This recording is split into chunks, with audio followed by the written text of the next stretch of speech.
Yeah, good evening. Yeah, tough loss. Tough loss for our guys. But a ton of credit to UConn for sticking with it. I thought they really showed their championship DNA down the stretch, and it was a imperfect storm for us, perfect storm for them of really them making some big time plays and us having some really unfortunate plays down the stretch. 2-on-1. That I think Xavier hit it out of Osman's hand. At 2:01, but Terrace Reed's foot was out of bounds when he recovered the ball. Some back tips and when we had advantage. But again, that's testament to how hard they play. You pursue balls. Silas Demery, 2 really big back taps late in the game, and again it came down on a rebound. No different than Virginia Tech game at the end of regulation. Alex Caravan missed a shot, just like Ben Hammond did, and we didn't come up with the rebound. A lot of stuff in between there. I think up 11 with 2 something to go, but a good week of work for us. Playing 2 of the best teams in our league, and some guys didn't have their best games today. So we gotta these games are tough. These games are tough to recover from, but just talk to the guys about right now. We have to stay together, all of us, me, myself included. Man, look in the mirror. A lot of things I wish I could do over, like normal as a coach. I wish I could do differently. Go back and do this differently, do that differently. But we got to all look in the mirror, and we will, and play an equally as hungry Xavier team on Saturday in Ohio. Kim, with the offense, especially in the first half, the momentum that you got in the first half seemed to carry through until those last, 2 and change. Did you feel that? Yeah, no, we had advantages. We had advantage all game. We wanted to, and I'd say it was our game. It was the game we wanted for a vast majority of it. You don't want to sit in the half court and guard UConn sets. They're very, very, very good. They have multiple NBA players. They run great stuff. You don't want – so to not do that, we wanted to speed them up and get the game going up and down. We didn't press. We stopped our press. We shouldn't have, but we stopped our press at the end of the game and started to play not to lose a little bit defensively. And, I said it at halftime on the Peacock broadcast, our guard-on-guard switches were not good.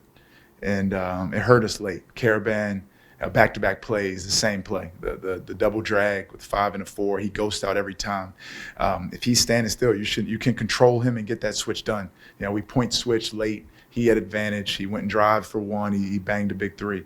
But yeah, we started to play their game the last 3. You're not going to beat UConn walking the ball up back and forth, set play versus set play. That's their game. We wanted to get this thing up and down. Kim, how did you think you guys did against Reed in the first half in terms of maybe not letting him catch the ball where he wanted to, and how much did things change after Osman picked up those? Just okay. Again, I wish we think Osman's our anchor, and he is, and but Duncan did a really good job on him at the 5, and I really wanted to keep that out there because I thought with the lead 10 or 11, Duncan could do just good enough defensively. And we knew we had an advantage offensively with Duncan at the 5. We knew we could get that pick and pop 3 anytime, which is that's coaching. You go back to your guy that's top whatever in the nation in blocks and he rebounds, and he didn't play great down the stretch. Duncan was playing great, and that's the the tough part of coaching there that you wish you could do it again. Would have left Duncan out there because he had some really good one-on-one post defense on Reed and Ryby. Kim, after I think it was a Seton Hall loss, you said to the guys, this is Big East basketball. Welcome to it. Do you think they've taken that message on these last 2 games? A little bit. It was Butler was a great introduction to the physicality, the rebounding. Seton Hall was a great introduction to the on-ball defense and the fight. St. John's is like the bigger version of Seton Hall with their pressure and rebounding. And again, UConn. UConn does it all. Does it all. Offense, defense, and play really, really hard. They got us to some loose balls, some back taps. Our guys are there. We got some new guys are still figuring out, and some true acceptance of roles really still needs to come in. where it's just, yeah, it's just about us. It's just about us. It's not about you.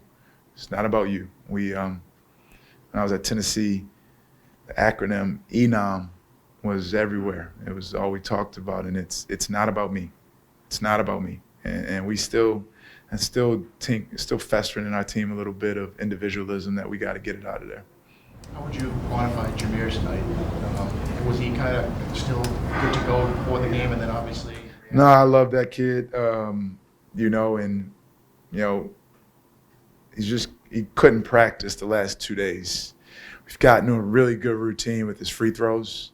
He makes 100 every day outside of what we shoot in practice. What's up, man? And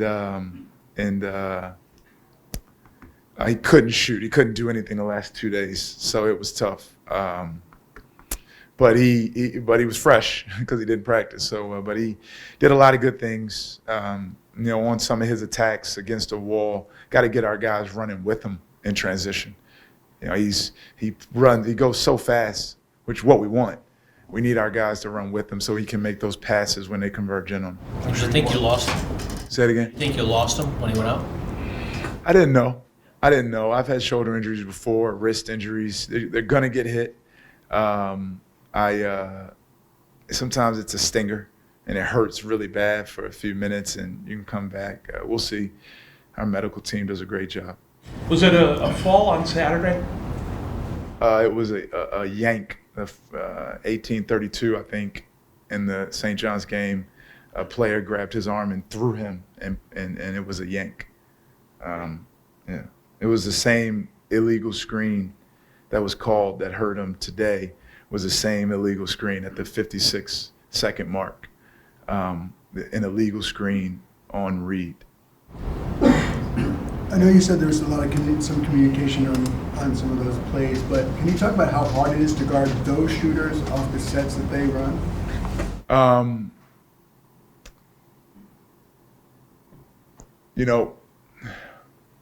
I don't think it's that hard. If you are dialed into what you need to do. If a guard is standing still, if he's standing still, you can control him and call a switch. You can kind of push him into your teammate and you can call a switch. If a guard is standing still, you have a chance to control him and call the switch. If he's standing still and you are standing 6 feet away from him, then it's hard to guard. All game long, if UConn shooters go into the paint, they are coming off of a screen.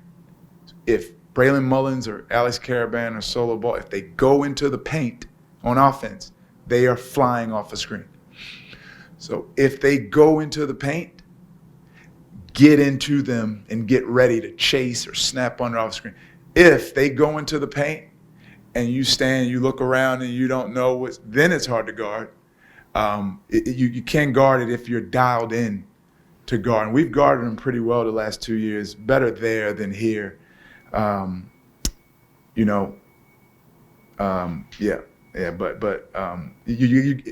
is difficult if you're not dialed into what you need to do to guard it. Is the challenge here bouncing back from a loss like this? I think so. I